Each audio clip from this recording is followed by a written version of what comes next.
All movie clips used in this video are owned entirely by their respective copyright holders. The E-Man Show does not claim ownership or rights over any of the clips shown. The following clips are used purely for the transformative purposes of education and commentary under fair use. So what are you gonna do, sue me?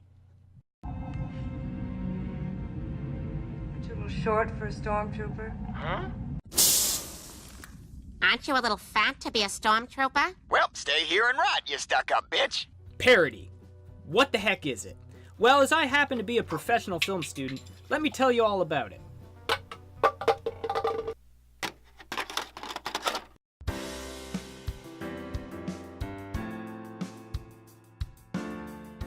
In simplest terms, a parody is a comedic form of imitation. A parody is a work created in the likeness of a pre-existing work for the express purpose of poking fun at said work. Parody is often confused with another comedic form of satire, and while the two are quite similar and often work in conjunction, they are distinctly separate from one another. Unlike works of satire, which generally only target real-world figures, events, and social ideas, works of parody almost exclusively reserve their snide criticism for other fictional works. Parody is also often done purely for the sake of comedy, lacking the sharp, political edge satire thrives on. As an art form, parody is often referred to as falling under the category of the pastiche, forgive my awful French pronunciation, meaning a work created in the likeness of another artist. But while the pastiche works are meant to respect and celebrate the original artist, parody intends to mock them. Parody is also by many considered to be one of the lowest forms of comedy, falling somewhere slightly above the fart joke but below wordplay. Examples of parody can be found in almost all art mediums, including music, such as the work of Weird Al Yankovic, and even video games like Bulletstorm's exaggerated Call of Duty-esque teaser trailer. But for the purposes of this video, we're going to be focusing on parody in film. It's safe to say that parody has flourished in today's irony-loving postmodern culture, with countless parody films being released every year. It's especially easy to see the impact that parody has had on culture when you realize that there are certain cinematic moments that have been so heavily parodied by so many films that those moments are more well known from their parody than they are from their original context. Almost everyone can recognize Robert De Niro's famous "You talking to me?"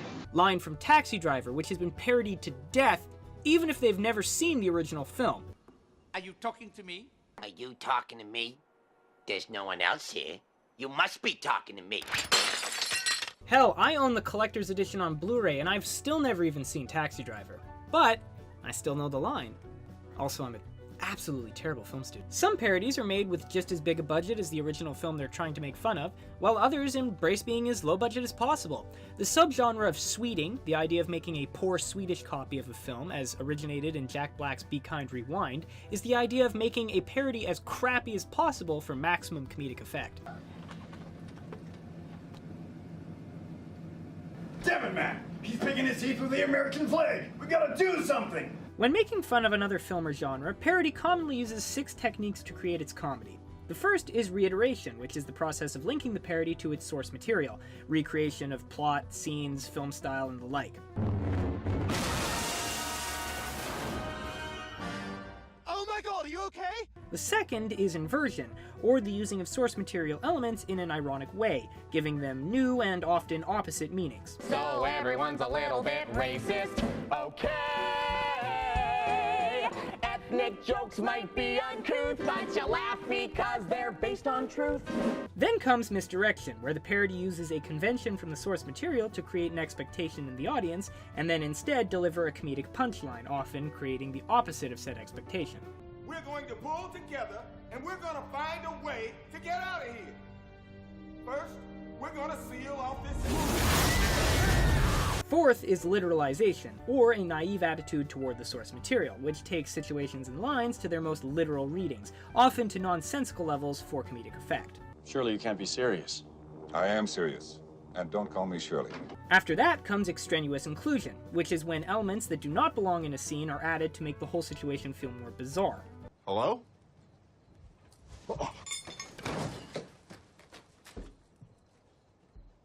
What's that? Nothing. And lastly is exaggeration, which is when elements from the source material are excessively emphasized to absurd levels.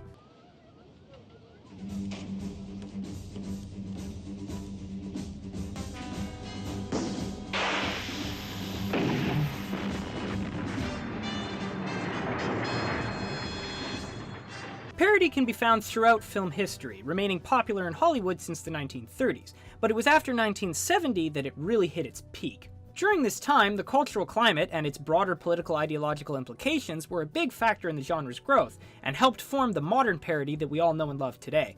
Existing even longer than film itself, parody was of course originally brought up by even earlier theorists, with our good friends the Russian formalists being some of the first to acknowledge parody as an examinable topic, validating its status as a rapture of canons. To directly quote, "At the core of their theory of art is the centrality of convention and the establishment of canons, and a celebrated disruptor of these conventions is, of course, the parody. A text that exposes the structural configurations of any textual entity or canon." But it wasn't until the postmodern culture of the 1970s, the aforementioned Age of Irony, it's kind of like the Bronze Age but with more sarcasm, that parody finally became so marketable and so predictable that it was able to garner the status that the Russian formalists always knew it deserved: a canon. And just to clarify, when I say canon, I'm not talking about a piece of artillery. This is canon spelled with one N, which is a list of works that a knowledge of which is considered mandatory to understanding a field or discipline. Parody has no mercy for any kind of genre. It often merges with the targeted film and works closely to mock it, kind of like how a virus takes over healthy cells from the inside out and converts them. Alright, so now that we've been over what a parody is, let's take a look at some specific examples. First up is DreamWorks' Shrek, the film single-handedly responsible for making Smash Mouth relevant, but also a contemporary example of parody.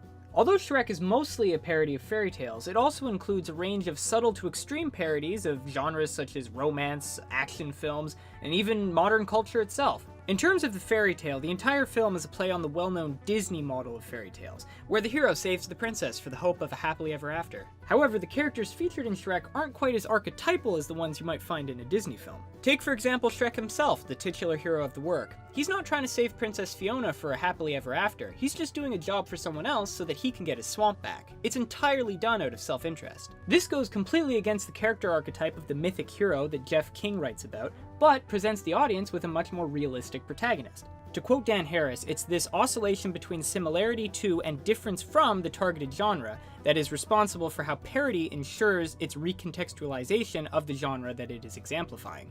Shrek is just enough like a fairy tale film as to not lose the audience of that genre, yet it still manages to ironize this sort of film. Additionally, many commonly recognized fairy tale tropes and characters can be seen throughout the film. This provides a bridge to the original source material via reiteration, as was described earlier in this video.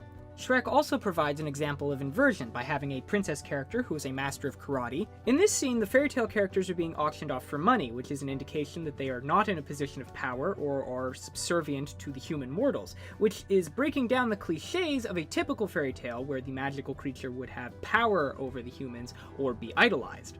Later, when all the magical creatures arrive at Shrek's swamp, their parody nature is emphasized through their dialogue. Hey! Oh, no. Dead broad off the table! Where are we supposed to put it? The bed's taken. Huh? What? Shrek also has examples of strenuous inclusion, such as when Princess Fiona kicks Robin Hood like a scene out of The Matrix. There's also an example of misdirection when Fiona sings to a bird like something out of Snow White, only to have the bird explode, leaving two smoldering feet hanging onto the branch. I always felt sorry for that bird. Overall, Shrek is not your average fairy tale film. It uses parody to, as King puts it, clear away elements considered cliché, as well as preconceived notions of romance and heroism. Our next example is Aaron Sulzer's Date Movie, which follows the trend of just naming a parody after the entire genre it's based off of. Date Movie is a parody on the romantic comedy genre, with a specific emphasis on the films My Big Fat Greek Wedding and Meet the Fockers. The film's plot follows the hopelessly romantic and farcically overweight character of Julia, as she gets a makeover, meets her Mr. Right, and falls in love, a la rom-com stereotype. But before the two of them can live happily ever after and waltz off into the sunset together, Julia must complete the insurmountable task of meeting the parents, and it is that setup and scenario that the movie uses to throw as many gags and references as it possibly can at the audience during its hour-and-a-half-long runtime. And it is the explicit use of said references that cement Date Movie's place as a true parody. The film is dripping with reiteration, with dozens of concepts and, quite frankly, entire scenes stripped from other films and remolded into a comedic light. Of the 6 techniques of parody, Date Movie leans very heavily on exaggeration and inversion in particular. For example, Date Movie directly parodies a scene from Meet the Parents when it has Jinxers the cat use the bathroom in a highly exaggerated way. You know, I honestly, I think I'm starting to understand why people consider parody low comedy. The Date movie also parodies action movie Mr. and Mrs. Smith by completely recreating the entire therapy scene. Terry Caesar once wrote, "Parody has persisted primarily within popular, undifferentiated, humorous writings in order to try to retain something of its former consensual integrity." You know, I'm pretty sure Terry Caesar isn't actually British, but the voice, it just kind of worked. Anyway, this means that the new textual meanings created by Date Movie have to become humorous, but at the same time, they also have to retain the original meanings that were included in the texts being parodied. As previously mentioned in this video, parody and satire are two distinct yet similar forms of comedy, both focusing heavily on the technique of exaggeration and often working in conjunction with one another. To quote Jeff King again, "Parody can be seen as a form of attack, debunking and undermining familiar conventions in a manner that has potential social or political implications. At the other, it might ultimately be a form of celebration or reaffirmation of the object of its apparent mockery. The terms satire and parody are often used rather loosely and imprecisely, as if interchangeable. The two are not always entirely separate, however, they can overlap to significant extent.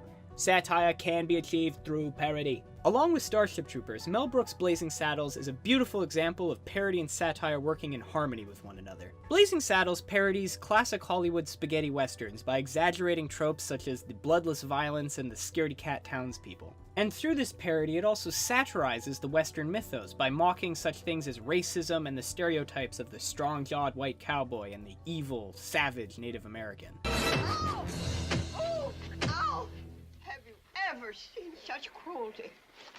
In the film, the character of Bart, a former African-American slave, becomes the new sheriff of the small and bigoted town of Rock Ridge. In the scene where Bart arrives at Rock Ridge, the townspeople have gathered excitedly to welcome their new sheriff, expecting a strong, white, heroic character, only to be extremely disappointed and flabbergasted when a young African-American rides into town, with this whole scenario being played up for comedic effect. As chairman of the welcoming committee, it is my privilege to extend a laurel and hearty handshake to our new...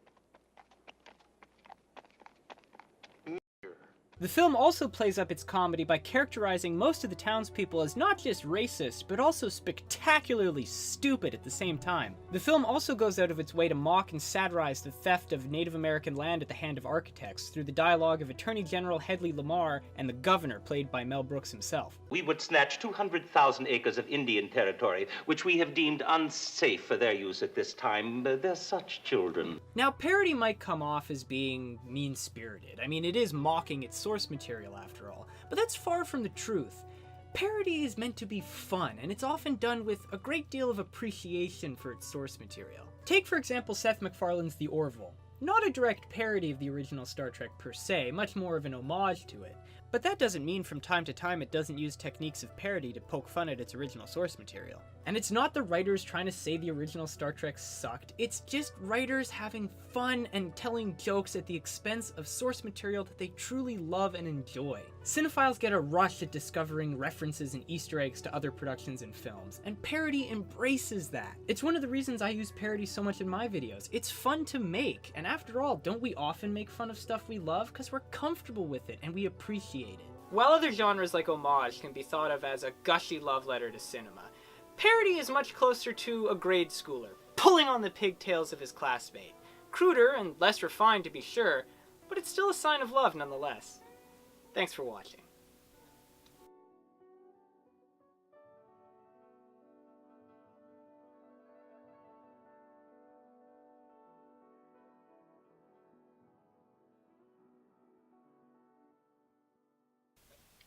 This is a really impractical mug.